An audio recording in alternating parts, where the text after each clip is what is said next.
আচ্ছা, তাহলে আজকে আমাদের আলোচনা হবে ওয়েভ পার্টিকেল ডুয়ালিটি নিয়ে, মানে মূলত ডি ব্রগলির ওয়েভ পার্টিকেল ডুয়ালিটি, এটা নিয়ে আমরা কথাবার্তা বলবো।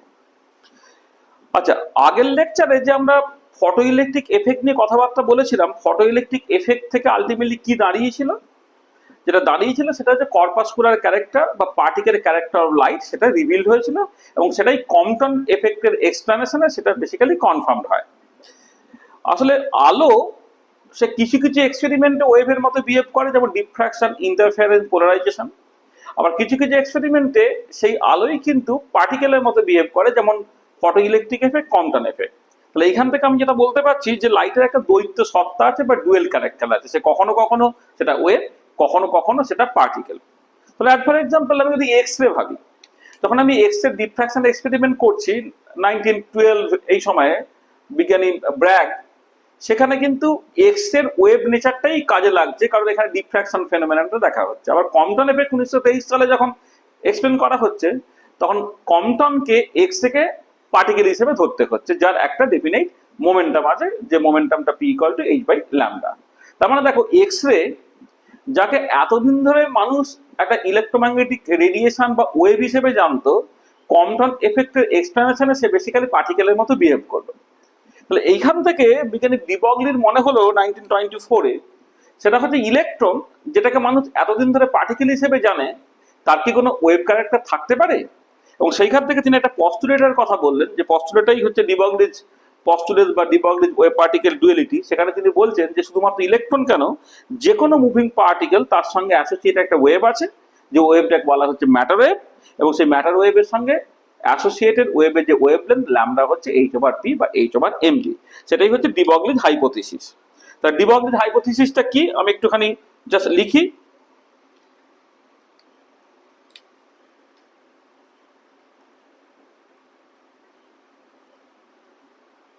De Broglie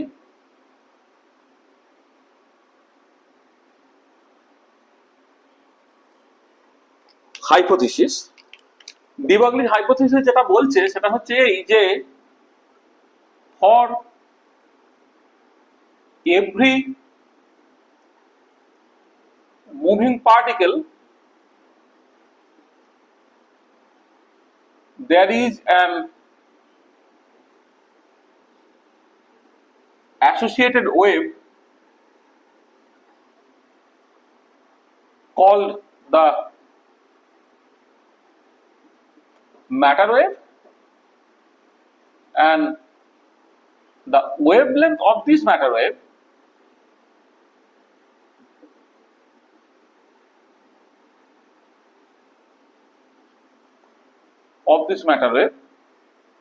lambda equal to h over p বা h over mv।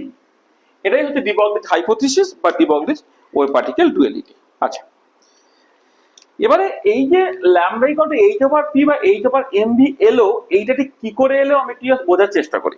দেখো, ইলেকট্রনটাকে মানুষ পার্টিকেল হিসেবে কিন্তু একদিন দেখে এসছে।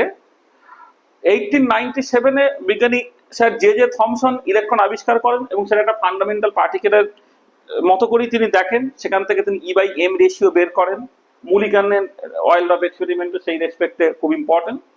এবং ইলেকট্রনকে পার্টিকেল ধরে তোমার বোর থিওরি হয়েছে, এবং এই Bohr theory one of the most important theory, যেটা 1922-তে নোবেল প্রাইজ দেওয়া হয়েছে। অর্থাৎ বোর কিন্তু ইলেকট্রনটাকে একটা পার্টিকেল হিসেবে ধরেছেন, সেই মতো করে তিনি একটা সাকসেসফুল বোর থিওরি দিয়েছেন। তাহলে এখন 1924 সালে মানে বোরের যে ইলেকট্রনটা পার্টিকেল, সেই মতো করে বোর থিওরি তার স্বীকৃতি দেওয়া হয়ে গেছে। তারপরে যদি হঠাৎ করে কেউ একজন বলে যে ইলেকট্রন অ্যাকচুয়ালি পার্টিকেল না, ইলেকট্রন একটা ওয়েভ, লোকের অবশ্যই মানতে অসুবিধা হবে। তাহলে প্রথমেই যে প্রশ্নটা জাগবে সেটা হচ্ছে, ঠিক আছে, তাহলে ইলেকট্রন যদি ইভেন ওয়েভ হয়, পার্টিকেল না হয়, তাহলে বোর কোয়ান্টাইজেশন রুলের কি হবে? তখন ডি ব্রগলি এই বললেন যে ইলেকট্রনটাকে ওয়েভ ধরেও কিন্তু বোর কোয়ান্টাইজেশন রুলটাকে এক্সপ্লেন করতে পারা যায়। কিরকম ভাবে? তিনি এই কাজটাকে করার চেষ্টা করলেন যে মানে এই de Broglie's wave particle duality, sorry আমি এখান থেকে স্টার্ট করি, গাড়িটা একটু কম দেখাচ্ছে। ধরো যেটা হচ্ছে যে, ধরো একটা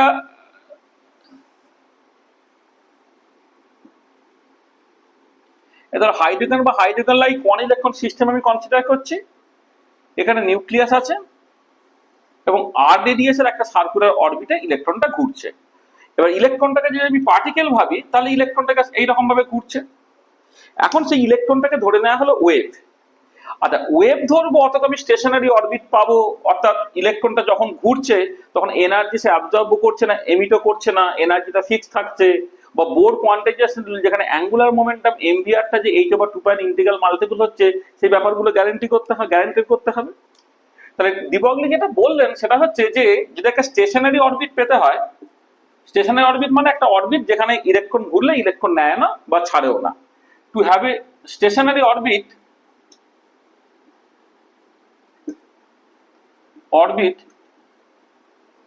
there must fit an integral number of waves within the circumference of the orbit. That to have a stationary orbit, there must be an integral number of waves within the circumference of the orbit. তার মানে ব্যাপারটা কি রকম, যে যেটা বলা হচ্ছে যে এই যে সার্কামফারেন্সটা আর যদি রেডিয়াস হয় তাহলে 2πr যেটা সেটা হচ্ছে টোটাল সার্কামফারেন্সটা কি বলা হচ্ছে, দেখো to have a stationary orbit there must be some integral number of waves. অর্থাৎ যদি এক একটা ওয়েভের ওয়েভলেন্থ ল্যামডা হয় তাহলে 2πr must be equal to n lambda with n equal to 1 2 3 dot dot dot dot. তাহলে এই যে রিলেশনটা হলো 2πr equal to n lambda, এইটা একটা ইম্পর্টেন্ট ইকুয়েশন ছিল যেটাকে বলতে পারো তুমি ডি ব্রগলির কোয়ান্টাইজেশন রুল। এটা হচ্ছে বোর কোয়ান্টাইজেশন রুল না, ডি ব্রগলির কোয়ান্টাইজেশন রুল। তিনি যেটা বললেন to have a stationary orbit there must fit some integral number of waves within the circumference of the orbit. অর্থাৎ যেটা ব্যাপার সেটা হচ্ছে, ধরো আমি যদি এখানে ওয়েভটাকে লেখার চেষ্টা করি, আঁকার চেষ্টা করি, তাহলে এখান থেকে শুরু করলাম, এই হলো একটা ওয়েভ, এই হলো হচ্ছে দুটো ওয়েভ, এ ধরো তিনটে ওয়েভ, এ ধরো চারটে ওয়েভ, এ ধরো পাঁচটা। দেখো integral number of waves fit করেছে, এটা সেই রেসপেক্টে অ্যালাউড এটা। আর যদি এরকম সিচুয়েশন হতো, ধরা যাক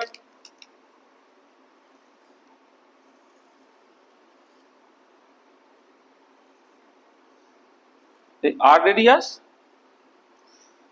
এবার এখানে একটা ওয়েভ তুমি কনসিডার করছো, ধরো এরকম আছে আরবিট্রারি নাম্বার অফ ওয়েভলেন্থ, একটা হলো দুটো তিনটে এইরকম। দেখো ইন্টিগ্রাল নাম্বার অফ ওয়েভস তোমার ফিট করেনি, এটা হচ্ছে তোমার নট অ্যালাউড। তাহলে কি বলা হলো, to have a stationary orbit there must fit some integral number of waves within the circumference of the orbit. ঠিক আছে, আচ্ছা এইটা একটা ইকুয়েশন। আর কি, আর এই ইলেকট্রনের সঙ্গে অ্যাসোসিয়েটেড ওয়েভের ওয়েভলেন্থ এমন হতে হবে যাতে করে কিন্তু বোর কোয়ান্টাইজেশন রুলটা বেঁচে যায়।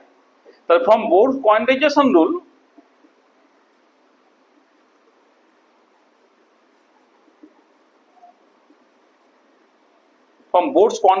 রুল কি হয়, অ্যাঙ্গুলার মোমেন্টটা mvr সেটা হচ্ছে n h/2π with n equal to একই তার ইন্টিজার ভ্যালু। এটা হচ্ছে 2 নম্বর ইকুয়েশন। তাহলে এটা হচ্ছে ডি ব্রগলির কোয়ান্টাইজেশন রুল, এটা হচ্ছে বোর কোয়ান্টাইজেশন। এই ফর্ম ইকুয়েশন 1 and 2 আমি কি পাচ্ছি, ফর্ম ইকুয়েশনস 1 and 2 দেখো মানে কিছুই না, তুমি জাস্ট যেখানে বসিয়ে দিলেই হবে। এই mvr এটা হচ্ছে h/2π যেমন আছে, আর nটা এখান থেকে বসিয়ে দিলাম 2πr বাই ল্যামডা। তাহলে খেয়াল করে দেখো এখান থেকে এই 2π কেটে চলে গেছে, আর একটা কেটে চলে গেছে, তাহলে ল্যামডা ইকুয়াল টু কত হয়ে যাচ্ছে, h/mv হয়ে যাচ্ছে, অর্থাৎ h/p হয়ে যাচ্ছে। দেখো তাহলে যেটা দাঁড়াচ্ছে যে ইলেকট্রনটাকে ওয়েভ হিসেবে ধরেও আমি স্টেশনারি অরবিট এক্সপ্লেন করতে পারি যদি এই 2πrটা n ল্যামডা এই কোয়ান্টাইজেশন রুলটা আমি ধরে নিই। আর যদি ওয়েভের ওয়েভলেন্থটাকে আমি h/p বা h/mv ধরি, তাহলে কিন্তু বোরস কোয়ান্টাইজেশন রুলটা অটোমেটিক্যালি স্যাটিসফাইড হয়ে যাবে। তাহলে এটা হলো যে মানে যখন তিনি একটা হাইপোথিসিস দিলেন, বললেন যে একটা পার্টিকেলের সঙ্গে অ্যাসোসিয়েটেড একটা ওয়েভ আছে, যে ওয়েভের ওয়েভলেন্থ ল্যাম্বডা হচ্ছে h/p বা h/mv। তিনি প্রথমে ইলেকট্রনটাকে টার্গেট করলেন, ইলেকট্রনটাকে ওয়েভ ধরেও কিন্তু স্টেশনারি অরবিট এবং বোর কোয়ান্টাইজেশন রুলটাকে এক্সপ্লেন করতে পারা যাচ্ছে। ঠিক আছে? আচ্ছা, তাহলে যখন বোঝা গেল যে ইলেকট্রনটা অ্যাকচুয়ালি ওয়েভ, এবারে এটাকে তিনি জেনারেলাইজ করলেন যে কোনো পার্টিকেলের ক্ষেত্রে, এবং যে কোনো পার্টিকেলের ক্ষেত্রে তিনি এই কোয়ান্টাইজেশন রুলটাকে দিলেন। আর এবারে কথা হচ্ছে যে এই যে পার্টিকেলের সঙ্গে অ্যাসোসিয়েটেড ওয়েভের কথা বলা হলো, এই ওয়েভটি কেমন ওয়েভ এটা একটুখানি বুঝতে হবে। তাহলে এই ওয়েভটা মানে ম্যাটারের সঙ্গে অ্যাসোসিয়েটেড ওয়েভটা, তার নেচারটা কি, মানে what is the nature, what is the nature of this matter wave, what is the nature of this matter wave। তাহলে ম্যাটার ওয়েভের নেচারটা অ্যাকচুয়ালি কি সেটা একটুখানি আমাদের বুঝতে হবে। আচ্ছা, প্রথমে মানুষ যেটা ভাবলো যে এটা কি একটা জাস্ট সিঙ্গল, যেমন অর্ডিনারি ওয়েভ হয় সেরকম, মানে অর্ডিনারি প্লেন ওয়েভের মতো। আচ্ছা, প্রথমে হচ্ছে যে if it is a simple plane wave with a definite momentum, then there are two problems, দুটো সমস্যা থেকে যাচ্ছে। কি কি? আচ্ছা, প্রথম আমি বলছি ওটা কিন্তু একটা অর্ডিনারি প্লেন ওয়েভে হয়, মানে সিম্পল প্লেন ওয়েভ বা অর্ডিনারি ওয়েভ যেটাকে বলা হয়, অর্ডিনারি ওয়েভ হয়। তো সেই ওয়েভের জন্য তুমি জাস্ট ওয়েভের অ্যামপ্লিটিউডটাকে এইরকম ভাবে লিখতে পারো, ধরো এ সাইন এই omega t plus minus k x, অথবা B cos omega t plus minus k x, অথবা C e to the power i omega t plus minus k x, ইত্যাদি ইত্যাদি। মানে এইরকম করে তুমি লিখছো, মানে বেসিক্যালি এখানে তোমার একটা ডেফিনাইট কে আছে এটা। আচ্ছা, প্রথম কথা হচ্ছে এই ওয়েভগুলো দেখতে কেমন, ধরো সাইন ওয়েভের মতোই যদি দেখতে বলি আমি, তাহলে এদিকে যদি তুমি সকল অ্যামপ্লিটিউডটাকে প্লট করো আর এদিকে যদি তুমি এক্সটাকে প্লট করো, তাহলে জিনিসটা কেমন দেখতে হবে। ধরো এই প্লাস মাইনাস ওয়ানের মধ্যে আসো, জাস্ট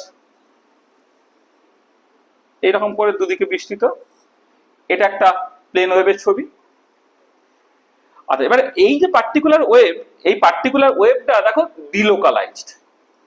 তাহলে যদি একটা পার্টিকেলের সঙ্গে অ্যাসোসিয়েটেড ওয়েভ, যেটাকে আমি ম্যাটার ওয়েভ বলছি, সেই ম্যাটার ওয়েভটা একটা সিম্পল অর্ডিনারি ওয়েভ হতো, তাহলে প্রথম যে প্রবলেমটা সেটা হচ্ছে যে পার্টিকেল তো লোকালাইজ, মানে ইলেকট্রন, ধরো ইলেকট্রন তো একটা নির্দিষ্ট মুহূর্তে একটা নির্দিষ্ট পজিশনে থাকে, মানে ইলেকট্রন তো লোকালাইজ, কিন্তু এখানে দেখো একটা অর্ডিনারি ওয়েভ কিন্তু কমপ্লিটলি ডিলোকালাইজ। তাহলে প্রথম যে প্রবলেমটা এলো, প্রবলেমটা হচ্ছে যে মানে যে কোনো particle is localised but plane wave is completely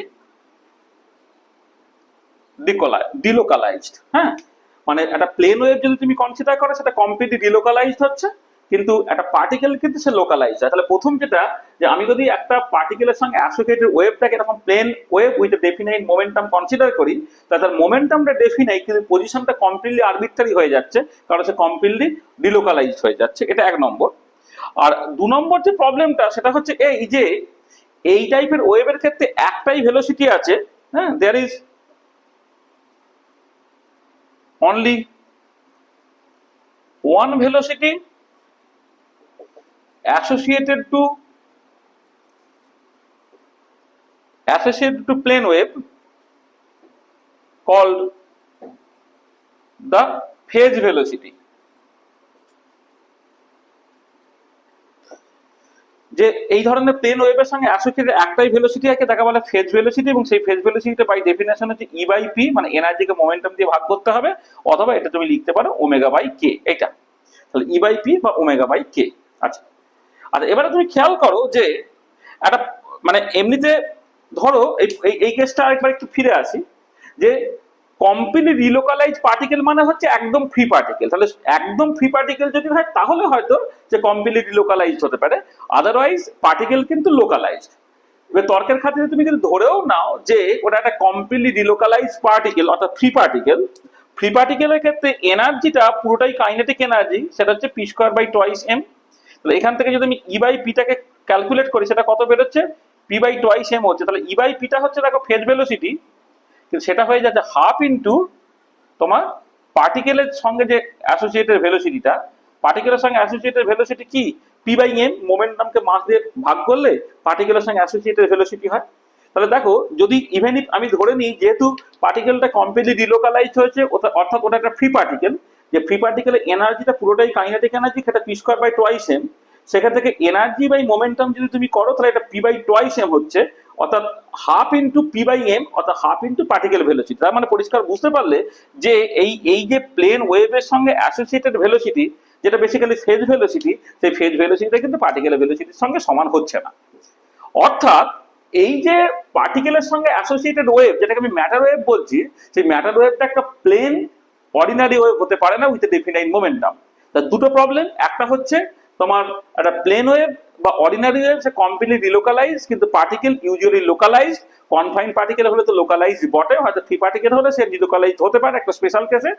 R secondly হচ্ছে প্লেন ওয়েভ বা অর্ডিনারি ওয়েভের সঙ্গে অ্যাসোসিয়েটেড যে ভেলোসিটিটা, সেটা হচ্ছে ফেজ ভেলোসিটি, যে phase velocity by definition E by p বা omega by K.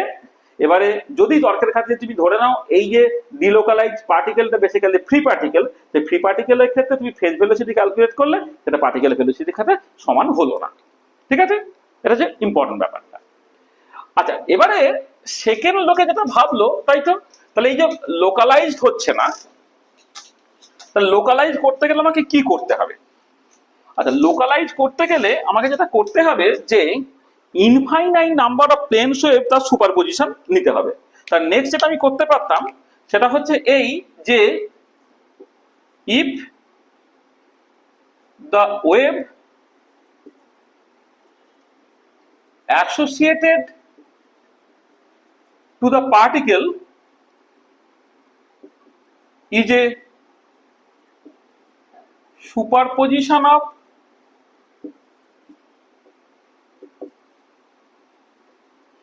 infinite number of plane waves with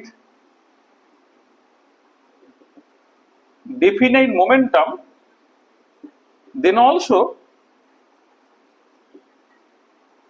there is a problem. তখন একটা প্রবলেম আছে। তাহলে নেক্সট আমি যেটা করতে পারতাম যে একটা পার্টিকেল যদি লোকালাইজড হতে হয় তাহলে আমাকে infinite number of plane wave with definite momentum, না with different momentum, infinite number of plane wave with different momentum, হ্যাঁ, ডিফারেন্ট মোমেন্টাম। তাহলে আমি যেটা করতে পারি যে যদি লোকালাইজ করতে হয় তাহলে আমাকে infinite number of plane waves with different momentum তার সুপারপজিশন নিতে হবে। সুপারপজিশন নিলে ওয়েভটা দেখতে হবে কেমন, দেখো ইনফাইনাইট নাম্বার অফ প্লেন ওয়েভের সুপারপজিশন নিলে তুমি বেসিক্যালি একটা এই ডেল্টা ফাংশন টাইপের একটা এই সাইটা এরকম দেখতে পেতে পারো, মানে এটা হচ্ছে ডেল্টা ফাংশন বলে এটাকে।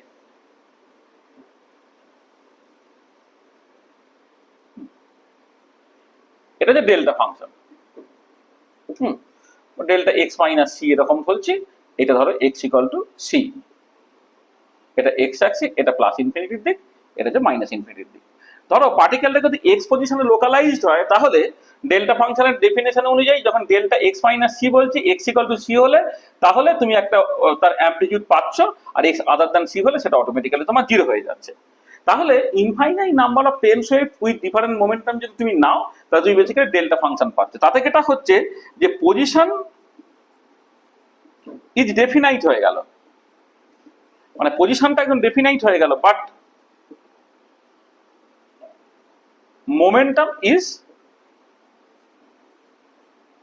Completely arbitrary. কারণ আমি infinite number of plane wave with different momentum তার সুপারপজিশন নিয়েছি, তাহলে infinite number of plane wave with different momentum তার যদি সুপারপজিশন নিই, এই রেজাল্টেন্ট ওয়েভটা যেটা একটা ডেল্টা ফাংশন টাইপের দেখতে, যে একটা পার্টিকুলার পয়েন্টই প্রচন্ড হাই অ্যাম্প্লিটিউড, অন্যতে অ্যাম্প্লিটিউড গুলো নেগলিজিবলি স্মল বলে এখানে প্রায় ভ্যানিশ করে গেছে।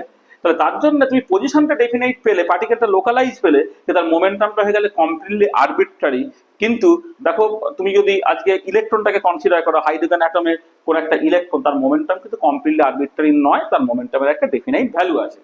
তার মানে যদি আমি অন্য এক্সট্রিমটাকে কনসিডার করতাম, যে একটা প্লেন অর্ডিনারি ওয়েভ না হয়ে, plane ordinary wave with definite momentum না হয়ে infinite number of plane wave with different momentum plus superposition যদি নিই, তাহলে কিন্তু এই ধরনের সমস্যা হয়ে যাচ্ছে, তার মোমেন্টামের কোনো মাপ থাকছে না।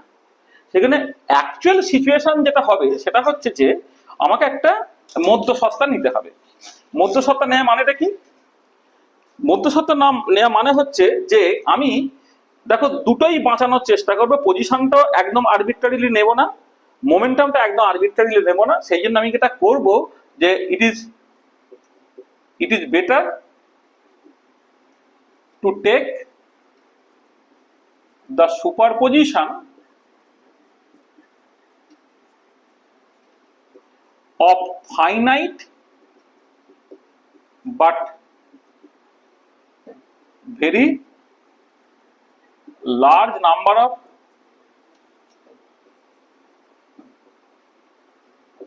plane waves with different momentum. তাহলে আমার বেটার হচ্ছে নেওয়া, it is better to take the superposition of finite but very large number of plane wave with different momentum. এইটা আলটিমেটলি দেবে কি তোমাকে? ওয়েভ প্যাকেট দেবে। মানে ছবিটা কেমন? ধরো এটা যদি তুমি এক্স অ্যাক্সিস ভাবো, এবারে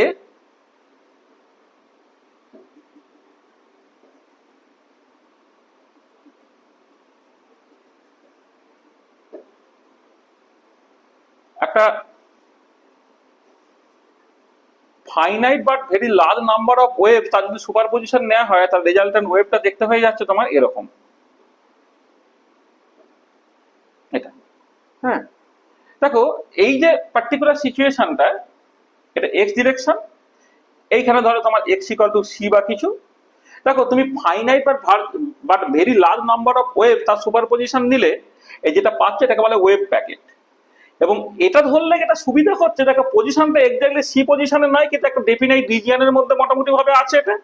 আর মোমেন্টামটা যেহেতু তুমি finite but very large number of wave তার সুপারপজিশন তুমি নিয়েছো, তাহলে মোমেন্টামটা কিন্তু কমপ্লিটলি আরবিট্রারি হচ্ছে না, মোমেন্টাম একটা রেঞ্জের মধ্যে তোমার থাকছে। তাহলে পজিশনটা একদম ডেফিনাইট নয়, একটা রেঞ্জের মানে একদম লোকালাইজড না, আর কমপ্লিটলি ডিলোকালাইজড নয়, তাহলে পজিশনটা একটা জায়গার মধ্যে আছে, অর্থাৎ পজিশনের একটা আনসার্টেনটি আছে।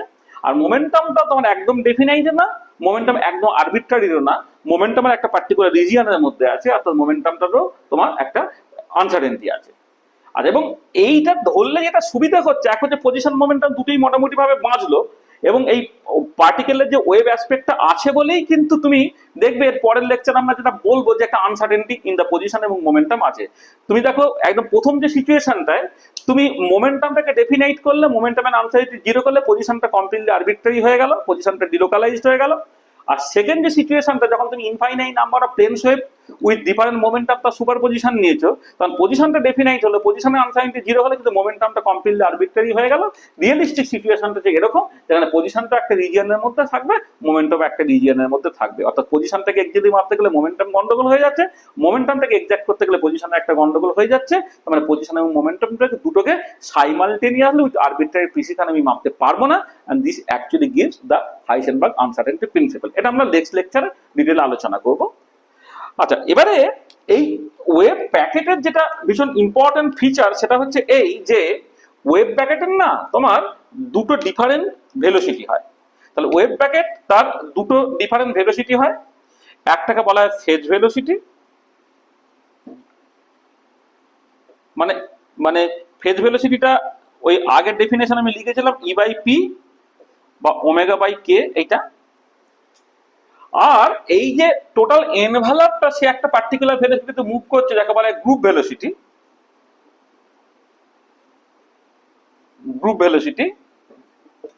গ্রুপ ভেলোসিটি বাই ডেফিনেশনটা হচ্ছে তোমার ডিই বাই ডিপি বা ডি ওমেগা বাই ডিকে। দেখো তুমি এখন ফর ফ্রি পার্টিকেল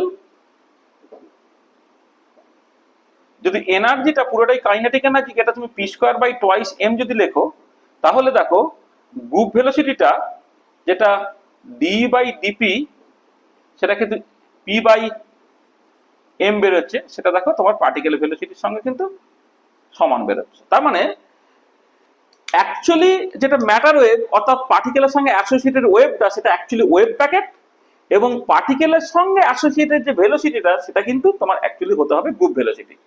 ঠিক আছে, তার মানে যেটা দেখা গেল যে ঠিক আছে পার্টিকেলের ওয়েভ ক্যারেক্টার আছে, তার ওয়েভ লেন্থটা কেমন হবে সেটা আমি বোর কোয়ান্টিফিকেশন রুলের সঙ্গে মিশিয়ে ডি ব্রগলিজ কোয়ান্টিফিকেশন রুল মেশালাম, মিশিয়ে বললাম যে ওয়েভ লেন্থের ল্যামডাটা এইচ ওভার পি বা এইচ ওভার এমবি হবে।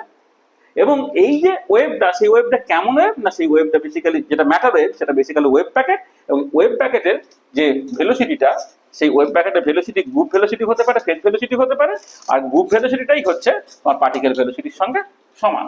এটা আচ্ছা, এটা তো ছিল হাইপোথিসিস, তাই না? এটা তো সবকিছু কনসিস্টেন্ট করার জন্য তুমি ঠিক আছে লজিক্যালি এগোচ্ছ। এবারে এটা যতক্ষণ এক্সপেরিমেন্টালি ভেরিফাইড হচ্ছে এই হাইপোথিসিসটা লোকে মানবে না। তবে এই হাইপোথিসিসটা দেয়া হয়েছে তোমার 1924 সালে, তার মাত্র 3 বছর পরে 1927 সালে স্যার জিপি থমসন, যিনি স্যার জে জে থমসনের ছেলে, এছাড়া হচ্ছে আরো দুজন ডেভিসন এবং জার্মার, দুটো আলাদা গ্রুপ, এরা ইন্ডিপেন্ডেন্টলি ইলেকট্রন ডিফ্র্যাকশন এক্সপেরিমেন্ট করলেন। এরা perform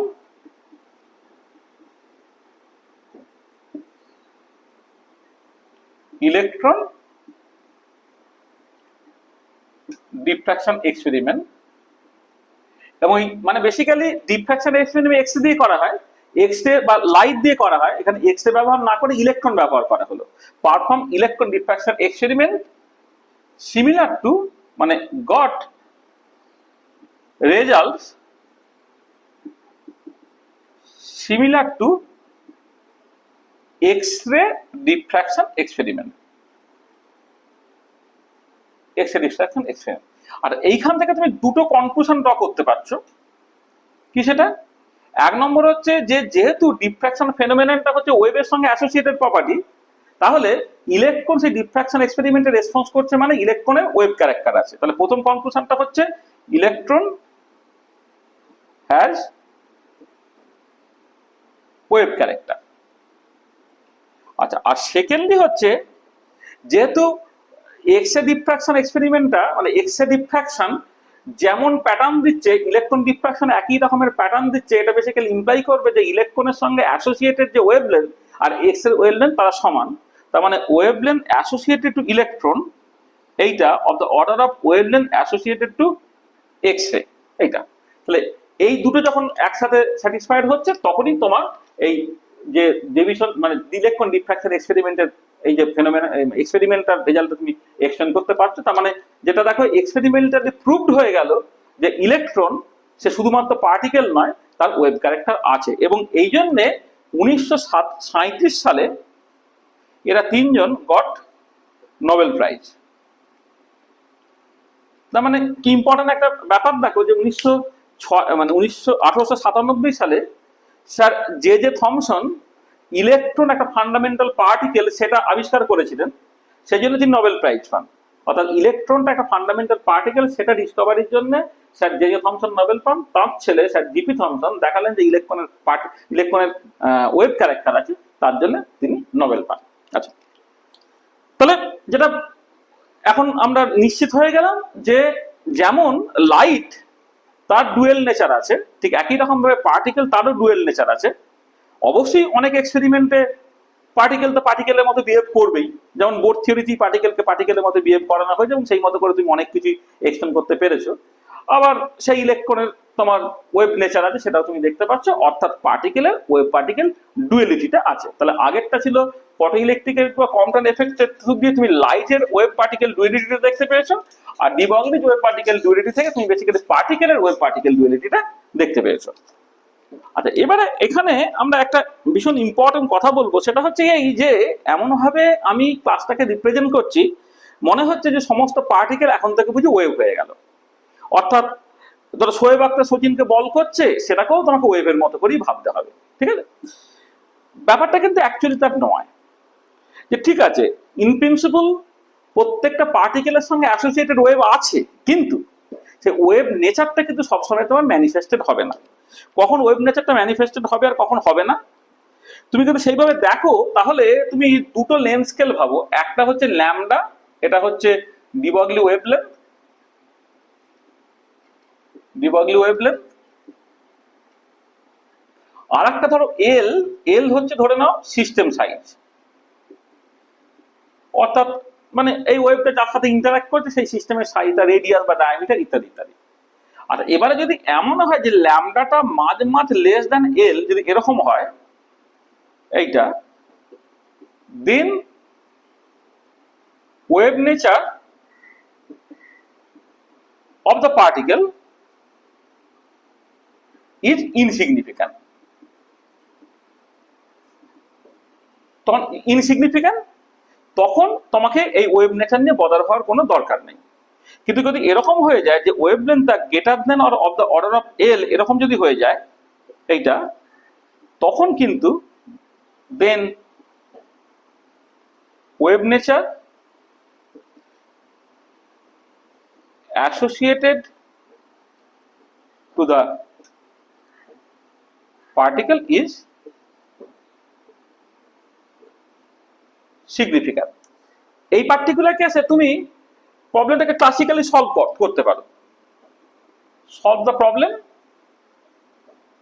classically, classical mechanics use করে তুমি প্রবলেমটাকে সলভ করো এবং ঠিকঠাক রেজাল্টই পাবে। আর এক্ষেত্রে কিন্তু তোমাকে প্রবলেমটাকে কোয়ান্টাম মেকানিক্যালি সলভ করতে হবে। সলভ দ্য প্রবলেম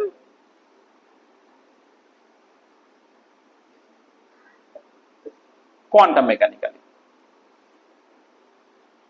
তাহলে প্রবলেমটাকে ক্লাসিক্যালি সলভ করবে, এখানে প্রবলেমটাকে তুমি কোয়ান্টাম মেকানিক্যালি সলভ করবে। তার মানে দেখো যে প্রত্যেকটা পার্টিকেলের সঙ্গে অ্যাসোসিয়েটেড ওয়েভ আছে, কিন্তু সেই ওয়েভ নেচারটা সবসময় ইম্পর্টেন্ট হবে না। তোমাকে দেখতে হবে যে তার সঙ্গে অ্যাসোসিয়েটেড ওয়েভের ওয়েভলেন্থটা সিস্টেম সাইজের সমান বা তার কম্পারেবল কিনা, বা তার থেকে বেশি কিনা। যদি হয় তখন তুমি সাডেনলি ওয়েভ নেচারটা নিয়ে মাথা ঘামাবে। কিন্তু যদি এরকম হয়ে যায় যে পার্টিকেলের সঙ্গে অ্যাসোসিয়েটেড ওয়েভের ওয়েভলেন্থটা তোমার সিস্টেম সাইজের থেকে অনেক অনেক ছোট হয়ে গেছে, তখন কিন্তু ওয়েভ নেচার নিয়ে মাথা ঘামানোর কোনো প্রয়োজন নেই। একটা পার্টিকুলার এক্সাম্পল দিই, তাহলে তোমার পক্ষে ব্যাপারটা ভিজুয়ালাইজ করতে অনেক সুবিধা হবে। ধরো তুমি এইরকম করে ভাবো যে একটা কোন একজন ক্রিকেটার বল করছে, একটা ক্রিকেট বল, তার মাসটা তোমার এই 160 গ্রামের মতো, বা 160 ইন্টু 10⁻³ কেজি। আচ্ছা, তার যে ভেলোসিটিটা মোটামুটি ভাবে স্ট্যান্ডার্ড ধরে নাও 150, মানে 150 বেশি হয়ে যাচ্ছে, 140 কিলোমিটার পার আওয়ার। এই ভেলোসিটিতে বল করা হচ্ছে 140 ইন্টু 10⁻³ বাই 3600 তোমার মিটার পার সেকেন্ড, এরকম একটা তোমার ভেলোসিটি। মানে আমি কিলোমিটারটাকে মিটারে কনভার্ট করলাম, আর আওয়ার যেহেতু 3600 সেকেন্ড বলে মিটার পার সেকেন্ড হয়ে গেল। তাহলে এবারে এই ক্রিকেট বলের সঙ্গে অ্যাসোসিয়েটেড ওয়েভলেন্থটা কত? Of the order of h/mv, অর্থাৎ 6.626 into 10⁻³ joule second, divided by mass হচ্ছে 160 ইন্টু 10⁻³ কেজি, ইন্টু ভেলোসিটিটা হচ্ছে 140 ইন্টু 10⁻³ উপরে চলে গেল 3600 মিটার পার সেকেন্ড। এটা 10⁻³ 5 থেকে কেটে চলে গেল, একটা জিরো, এই জিরো সব কেটে চলে গেল। কেটে গিয়ে কি হচ্ছে দেখো, 6.626 ইন্টু 36 বাই 16 ইন্টু 14 ইন্টু 10⁻34, এরকম মিটারের রেঞ্জে তুমি দেখতে পাচ্ছ। হ্যাঁ, এটা হচ্ছে এই ওয়েভলেন্থটা হচ্ছে এরকম মিটার। এইটা হচ্ছে মাঝ লেস দ্যান সিস্টেম সাইজ। মানে সিস্টেম সাইজ মানে কি, ধরো একটা ক্রিকেট বল কার সাথে ইন্টারঅ্যাক্ট করবে, হতে পারে ব্যাটের সাথে, উইকেটের সাথে, প্যাডের সাথে, পিচের সাথে। তুমি তার লেন্থ গুলোকে কম্পেয়ার করো, আর তার সঙ্গে এই ক্রিকেট বলের সঙ্গে অ্যাসোসিয়েটেড ওয়েভলেন্থটা দেখো। ওয়েভলেন্থটা হচ্ছে এত ছোট হয়ে যাচ্ছে যে শোয়েব আখতার যখন সচিনকে বল করবে, হ্যাঁ, তখন কোন রকম ভাবেই হচ্ছে ওই ক্রিকেট বলের সঙ্গে অ্যাসোসিয়েটেড ওয়েভ নেচার নিয়ে তোমার মাথা ঘামানোর কোনো প্রয়োজনই নেই। এটা আচ্ছা, যদি এরকম সিচুয়েশন হয়ে যায় যে ধরো তুমি এই ক্রিকেট বলটাকে তুমি রিপ্লেস করে দাও ইলেকট্রন দিয়ে, ইলেকট্রন যার মাস এখন 9.11 ইন্টু 10⁻³ কেজি, এটা ইলেকট্রনের মাস হলো। আচ্ছা, মানে ইলেকট্রনটাকে তুমি ধরো দুটো পোটেনশিয়াল ডিফারেন্সের মধ্যে রেখেছো, যাতে করে তার স্পিডটা লাইটের স্পিডের প্রায় 100 ভাগের 1 ভাগ হয়ে গেছে, 1% of the speed of light হয়ে গেছে, অর্থাৎ এটা 3 × 10⁶ মিটার পার সেকেন্ড। এরকম ইলেকট্রনের স্পিড খুব স্বাভাবিক স্পিড আর কি। তুমি হাইড্রোজেন অ্যাটমের নিউক্লিয়াসকে কেন্দ্র করে ফার্স্ট বোর অরবিটে যে ইলেকট্রনটা ঘুরছে তারই স্পিড তুমি কি জানো? তারই স্পিড হচ্ছে লাইটের স্পিডের 137/1 ভাগ, তার মানে 1% of the speed of light. এটা খুব স্বাভাবিক ব্যাপার। তো ধরে না ইলেকট্রনের সঙ্গে অ্যাসোসিয়েটেড স্পিডটা হচ্ছে লাইটের স্পিডের 1%। তাহলে এর সঙ্গে অ্যাসোসিয়েটেড যে ওয়েভলেন্থটা তখন কি হবে? এটা যখন h/mv তুমি লিখছো 6.626 into 10⁻³ joule second, mass of the electron হচ্ছে 9.11 ইন্টু 10⁻³ কেজি, আর ভেলোসিটিটা হচ্ছে 3 × 10⁶ মিটার পার সেকেন্ড। তাহলে দেখো 6.626 আমি নাম্বারগুলোকে লিখে দিলাম, ইন্টু 3 ইন্টু 10⁻⁹ মিটার। দেখো তোমার বেসিক্যালি এটা হয়ে যাচ্ছে কত? ন্যানোমিটার রেঞ্জে। এবং খেয়াল করো এই যে এখন ইলেকট্রনের সঙ্গে অ্যাসোসিয়েটেড ওয়েভলেন্থ আর সিস্টেম সাইজ এটা কিন্তু কম্পারেবল। সিস্টেম সাইজ মানে ইলেকট্রন কোথায় ইন্টারঅ্যাক্ট করবে? ইলেকট্রন অ্যাটমের সাথে ইন্টারঅ্যাক্ট করবে, ইলেকট্রন মলিকুলের সঙ্গে ইন্টারঅ্যাক্ট করবে, ইলেকট্রন কোনো সলিডের সাথে ইন্টারঅ্যাক্ট করবে। সেখানেও লেন্থ স্কেলগুলো তোমার অ্যাংস্ট্রম অর্ডার বা ন্যানোমিটার অর্ডারে, আর ইলেকট্রনের সঙ্গে অ্যাসোসিয়েটেড ওয়েভলেন্থও তুমি দেখতে পাচ্ছ ন্যানোমিটার বা অ্যাংস্ট্রম অর্ডারে হচ্ছে। অর্থাৎ ইলেকট্রন তার সঙ্গে অ্যাসোসিয়েটেড যে ওয়েভ, হ্যাঁ, সেটা কিন্তু ইম্পর্টেন্ট। ওই জন্য ইলেকট্রনকে তুমি জাস্ট সিম্পলি ক্লাসিক্যালি ট্রিট করবে না, কারণ ইলেকট্রনটা এখন আর পুরোপুরি পার্টিকেল না, ইলেকট্রনের ওয়েভ নেচার আছে। যখনই ওয়েভ নেচার থাকবে তার আনসার্টেনিটি থাকবে, আর যখনই আনসার্টেনিটি থাকবে তোমাকে প্রবলেমটাকে কোয়ান্টাম মেকানিক্যালি ট্রিট করতে হবে। ওই জন্য বলা হয় না যে microscopic particle, sub atomic particle, তাদের ক্ষেত্রে তুমি দেখতে পারবে ইউজুয়ালি অ্যাসোসিয়েটেড ওয়েভলেন্থটা কিন্তু সিগনিফিক্যান্ট। তখন ওই প্রবলেমগুলোকে তোমাকে কোয়ান্টাম মেকানিক্যালি ডিল করতেই হবে। আর এমনি যে অন্যান্য যে সমস্ত ফুটবল খেলছো, ক্রিকেট খেলছো, দুটো লরির মধ্যে ধাক্কাধাক্কি হচ্ছে, সেক্ষেত্রে দেখবে যে ওয়েভলেন্থটা সিস্টেম সাইজের থেকে এত কম হয়ে যাচ্ছে, তখন তোমার এই ওয়েভ নেচার নিয়ে মাথা না ঘামালেও চলবে। ঠিক আছে? তার মানে এটা ভীষণ ইম্পর্টেন্ট একটা জায়গা। সেটা হচ্ছে যে যে তুমি এই প্রথম যখন পড়ছো তখন না কেমন একটা বেশ রোমান্টিক ধারণা থাকে যে বাবা ইলেকট্রন আর পার্টিকেল নয়, ইলেকট্রন এখানে ওয়েভ হয়ে গেল, এবং সবকিছুকেই তুমি ওয়েভের মতো করে ভাবতে শুরু করলে। কিন্তু খেয়াল রাখবে যে 200, 300, 400 বছরের যে ক্লাসিক্যাল মেকানিক্স, এই ক্লাসিক্যাল মেকানিক্স একটা সার্টেন জায়গায় গিয়ে সার্টেনলি ফেল করছে। এমন না যে ক্লাসিক্যাল মেকানিক্সে যা কিছু হচ্ছে সবকিছুই ভুল, সবকিছুই গন্ডগোলের, তা কিন্তু নয়।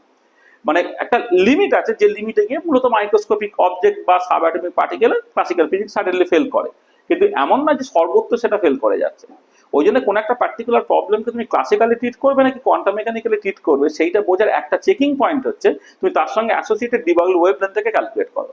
যদি দেখো যে ডি ব্রগলি ওয়েভলেন্থটা হচ্ছে সিস্টেম সাইজের তুলনায় অনেক ছোট হয়ে গেছে, তখন আর কোয়ান্টাম মেকানিক্যালি প্রবলেমটাকে ট্রিট করার কোনো দরকার নেই। Without solving the problem quantum mechanically, তুমি জাস্ট ক্লাসিক্যালি প্রবলেমটাকে সলভ করো এবং দেখবে সমস্ত এক্সপেরিমেন্টাল অবজারভেশন গুলো তুমি এমনিতে এক্সপ্লেন করতে পারছো। আর যদি কখনো দেখো যে পার্টিকেলের সঙ্গে অ্যাসোসিয়েটেড ওয়েভলেন্থটা হচ্ছে সিস্টেম সাইজের সঙ্গে কম্পারেবল হয়ে যাচ্ছে, বা তার থেকে ইভেন ওয়েভলেন্থটা বড় হয়ে যাচ্ছে, তখন কিন্তু প্রবলেমটাকে কোয়ান্টাম মেকানিক্যালি ট্রিট করতে হবে, এবং তুমি সেখান থেকে কিন্তু অনেক ইন্টারেস্টিং এফেক্ট দেখতে পারো। ঠিক আছে? তাহলে এই conceptually actually de Broglie wave particle duality বলতে আমি কি বুঝি, হ্যাঁ, সেটা আমরা এখানে এক্সপ্লেন করলাম। তাহলে আমরা প্রথম থেকে যেটা বলেছি, স্টেটমেন্ট এখন লেখা আছে, for every moving particle there is an associated wave called the matter wave, and the wavelength of this matter wave lambda equal to h/p by h/mv। এবারে আমি বললাম যে ইলেকট্রন যাকে তুমি একদিন পার্টিকেল হিসেবে ভাববে, তাকে যদি তুমি আজকে ওয়েভ হিসেবে ধরো, তার দুটো জিনিস খুব ইম্পর্টেন্ট, যে সেটা বোর কোয়ান্টিফিকেশন রুলটাকে এক্সপ্লেন করছে কিনা। হ্যাঁ, সার্টেনলি বোর কোয়ান্টিফিকেশন রুলটাকে এক্সপ্লেন করতে হবে, এবং বোর কোয়ান্টিফিকেশন রুলটাকে এক্সপ্লেন করতে গেলে ওয়েভলেন্থটা h/mv বা h/p তোমাকে হতেই হচ্ছে, এবং তার জন্য তোমার ডি ব্রগলি কোয়ান্টাইজেশন রুল একটা নিয়ে আসতে হচ্ছে কি, to have a stationary orbit there must fit some integral number of waves within the circumference of the orbit, সেটা তোমার মাথায় রাখতে হচ্ছে। আর এই যে ইলেকট্রনের সঙ্গে অ্যাসোসিয়েটেড ওয়েভ, যেটাকে ম্যাটার ওয়েভ বলছি, সেটা বেসিক্যালি ওয়েভ প্যাকেট। একটা সিঙ্গেল অর্ডিনারি প্লেন ওয়েভও নয়, আবার infinite number of planes wave with different momentum তো সুপার পজিশনও নয় এটা। এবং এইটাকে বুঝতে গিয়ে আমি মানে মানে পরের দিনে যখন আমি হাইসেনবার্গ আনসার্টেনিটি প্রিন্সিপাল নিয়ে আসবো, তখন এই অবজারভেশনটা অ্যাকচুয়ালি ভীষণ ইম্পর্টেন্ট হবে। সেটা হচ্ছে লাইটের তোমার ওয়েভ পার্টিকেল ডুয়ালিটি এবং পার্টিকেলের ওয়েভ পার্টিকেল ডুয়ালিটি, এটাই অ্যাকচুয়ালি রেসপন্সিবল হবে যে কেন কোনো একটা সাবঅ্যাটমিক পার্টিকেলের পজিশন এবং মোমেন্টাম দুটোকে সাইমালটেনিয়াসলি উইথ আরবিট্রারি প্রিসিশন মাপতে পারছো না। তো আজকে আমরা এই পর্যন্ত রাখছি। নেক্সট দিনে আমি হাইসেনবার্গ আনসার্টেনিটি প্রিন্সিপালটি নিয়ে কথাবার্তা বলবো। আর অ্যাট দ্য সেম টাইম আমরা শুধুমাত্র বোর থিওরির কিছু নিউমেরিক্যাল প্রবলেমস করেছিলাম। এবারে ফটো ইলেকট্রিক এফেক্ট, তারপরে তোমার এখানে ডিবলভিজ ওয়েভ পার্টিকেল ডুয়ালিটি এবং হাইসেনবার্গ আনসার্টেনিটি প্রিন্সিপালটা হয়ে যাওয়ার পরে একসাথে তারপরে আবার বেশ কিছু নিউমেরিক্যাল প্রবলেম আমরা করব। তাহলে আজকে এই পর্যন্ত থাকছে। নেক্সট ক্লাসে আমরা হাইসেনবার্গ আনসার্টেনিটি প্রিন্সিপালটাকে ইন্ট্রোডিউস করবো। এই পর্যন্তই রাখলাম।